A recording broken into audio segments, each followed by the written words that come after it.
first ones to freeze. And a lot of us will be on the roads when the snow does start falling. And because Hampton Roads doesn't see much snow, many people might not know the best way to drive in snow. So we sent in on your sides Lauren Compton out to talk to a local driving instructor. And what did you learn, Lauren?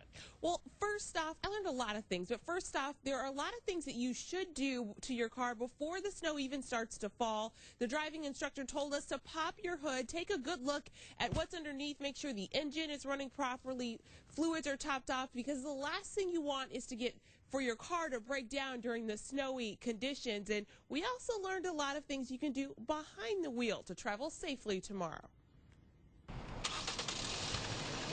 Bill Turner knows a thing or two about driving. And we'll take a right turn at the light. He teaches some of Hampton Road's youngest drivers how to navigate busy streets. You notice the sign up there says no turn on red, 3 to 6. Snow is not a common occurrence in our area, so understandably, drivers tend to forget the rules of the road, like these drivers we caught on camera during years past. Well, the biggest thing is to stay off the road. Don't travel in the snow if you don't have to. A lot of us can't do that, so here's a little refresher on maneuvering around snow-covered roads. If it is snow or ice on the road, you need to avoid rapid acceleration or hard braking. Increase your distance and drive a little slower.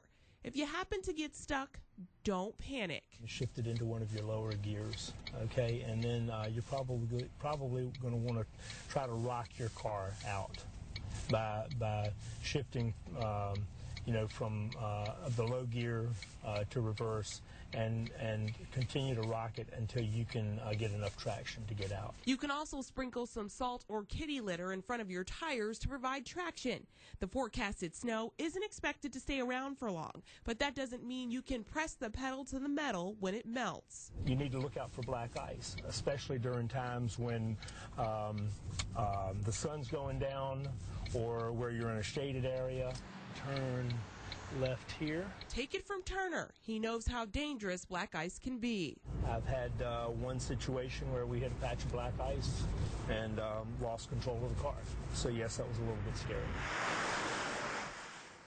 Definitely don't want that to happen to any of you tomorrow, so we learned a lot of other tips for you. Usually what happens to a lot of drivers when it's snowy or icy, they start to skid. Turner said to us, if you do start to skid, you'll want to brake lightly to avoid skidding any further. And if your wheels start to lock up, which can happen during the icy conditions, you'll also want to ease up on your brakes.